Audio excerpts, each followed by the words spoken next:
মেয়ের দু চোখে তখন জল। বাবা যেন সে দৃশ্য চোখে দেখতে পারছেন না। একমাত্র মেয়েকে শ্বশুর বাড়িতে পাঠাচ্ছেন বাবা। প্রতিটা বাবা মায়ের কাছে এমন দিনটা বড় কষ্টেরই হয়। তার উপর বিদায় বেলায় বিয়ের আরেক রীতি কনকাঞ্জলি। দেখলাম একটি থালায় সামান্য কিছু চাল নিয়ে এসে এক ভদ্রমহিলা মেয়েটির হাতে ধরিয়ে দিলেন। আমার ছোটবেলার বন্ধু আবিরেরই বিয়ে। বিয়ের ডেট ফাইনাল হওয়ার পর আবির আমাকে বলেই দিয়েছিল ওর বিয়েতে যেন 4 দিনের ছুটি নেই অন্তত। সেই মতো আমি ছুটি নিয়েই কলকাতা থেকে গিয়েছিলাম মেদিনীপুরে। বিয়ের দিন থেকেই আমি আছি ওর সাথে।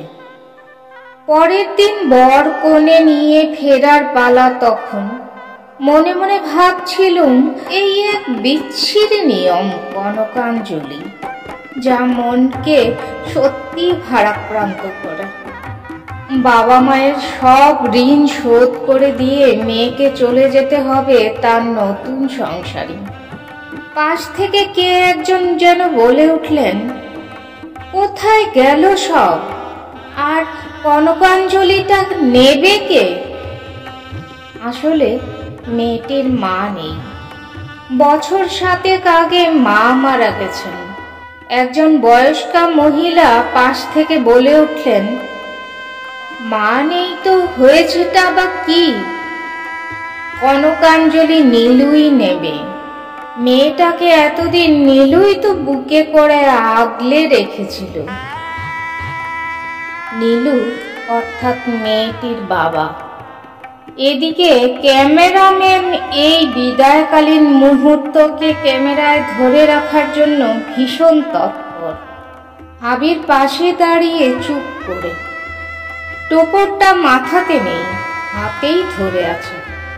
তারপর ওই বয়স্ক ভদ্রমহিলা একটু কাছে এসে বললেন, মিতু, কাঁদিস না।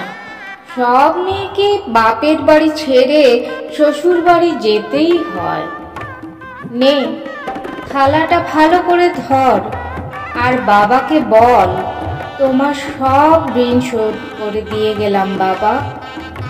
এটা 3 বার অন্তত বল।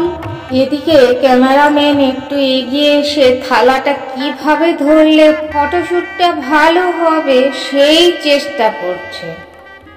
হঠাৎ করে আমার বন্ধু আবির বিরক্ত হয়ে বলল, 1 সেকেন্ড, এগুলো কি হচ্ছে জানতে পারি? বয়স্কা মহিলা বলে উঠলেন, কনকাঞ্জলি, এটা করা যাবে না। একটু বিরক্ত হয়ে আবির কথাটা বলল। আবিরের কথা শুনে আমি একটু থমকে যাই। গতকাল রাতে বিয়ের মণ্ডপে বসে আর একটা ঝামেলা পাকিয়েছিল আবির। পুরোহিত যখন বলেছিল এবার কন্যা সম্প্রদান হবে, তখন আবিরই বাধা দিয়ে বলেছিল, সম্প্রদান মানে? জিনিসপত্রকে দান করা যায় শুনেছি, তা বলে একটা আস্ত মানুষকে দান? ও দান গ্রহণ করব না। এটা মেনে নেওয়া মানে তো একজনকে অসম্মানিত করা। যাকে বিয়ে করছি তাকে সম্মান দিয়ে বিয়ে করতে চাই। কোনো মতেই সম্প্রদান করা যাবে না। এবার ভাবুন কি করবেন। পুরোহিত মশাই মেয়েটির বাবা অর্থাৎ আবিরের শ্বশুর মশাইকে ডেকে বললেন, দেখুন কি করবেন, যেটা নিয়ম সেটা তো করতেই হবে। আবিরকে অনেক বুঝিয়েও কিছু কাজ হয়নি। আবির নিজের জেদে অনড়। আবিরের মতকে মেনে নিয়ে বিয়েটা হয়। তবে পুরোহিতকে বিয়ের শেষে বলতে শুনেছিলাম, জীবনে এটাই আমার প্রথম দেখা কন্যা সম্প্রদান ছাড়া মেয়ের বিয়ে হলো। দিনে দিনে কত কি দেখতে হবে কে জানে। সে যাই হোক, আবিরের এমন সিদ্ধান্ত ভালো লেগেছিল। তখন আবিরকে আমি খুব ভালো করেই চিনি। যেটা ওর কাছে অন্যায় মনে হবে সেটা অন্যায়ই। খুব প্রতিবাদী মনোভাবাপন্ন ছেলে। যে রীতি লঙ্ঘন করলে শরীরে মনে কোনো কষ্ট হবে না, যে রীতি না মানলে সমাজের কোনো অপকার হবে না, সে রীতি না মেনে চললে কি আসে যায়?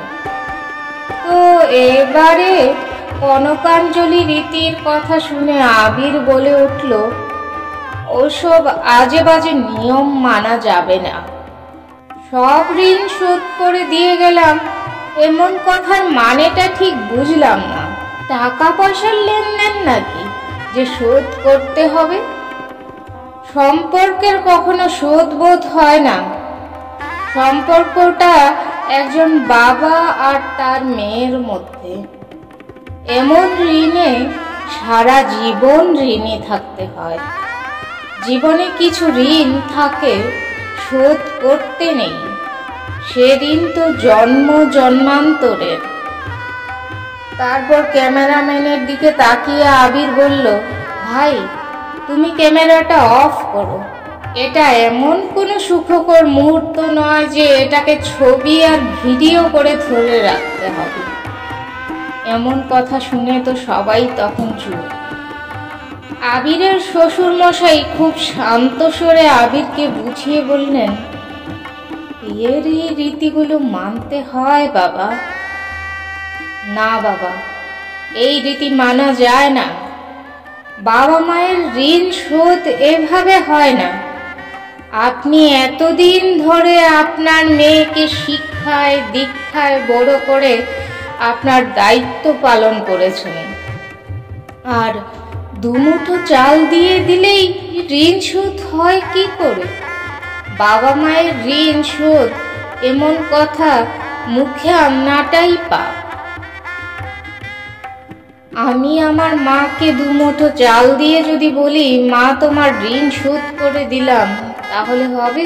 যে রীতি পালন করতে গিয়ে আপনার চোখ থেকে জল পড়ছে, অমন রীতি না মানাই ভালো। পাশ থেকে বয়স্ক ওই ভদ্রমহিলা বলে উঠলেন, তাহলে কি কনকাঞ্জলি হবে না? দিনে দিনে কি নিয়ম রীতি উঠে যাবে? আবির প্রত্যুত্তরে বলল, কেন কনকাঞ্জলি হবে না? অবশ্যই হবে। ঋণ শোধ করাটা যদি কনকাঞ্জলি রীতি হয়, তাহলে সেটা হবে অন্যভাবে। নিজের স্ত্রীর হাত থেকে থালাটা সরিয়ে দিয়ে আবির বলল, এসব কিছু লাগবে না।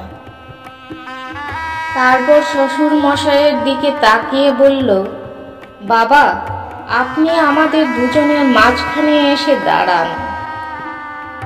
এতদিন আপনার এক হাতে একজন ছিল, আজ দু হাতে দুজন। আজ সকলের সামনে কথা দিয়ে গেলাম, বাবাকে দেখার দায়িত্ব আজ থেকে দুজনের। বাবা মায়ের ঋণ শোধ তো করা যায় না, তাই বাবা মাকে ভালো রেখে সারা জীবন যেন এভাবেই ঋণী থাকতে পারি। আবিরের এমন কথায় বিদায়ের বিষাদঘন পরিবেশটাই যেন বদলে গেল। এমন আনন্দকর মুহূর্তে মনটা ভরিয়ে দিল সকলের। ততক্ষণে ক্যামেরাম্যান ক্যামেরা অন করে বিয়ের এমন সেরা মুহূর্তটাকে তুলে ধরতে ব্যস্ত। এত সুন্দর একটা কনকাঞ্জলি পেয়ে বাবাও ভীষণ খুশি। আমিও সেই প্রথম দেখলাম বিদায় বেলায় কোনো মেয়ে তার স্বামীর হাত ধরে শ্বশুর বাড়ি যাচ্ছে হাসি মুখে।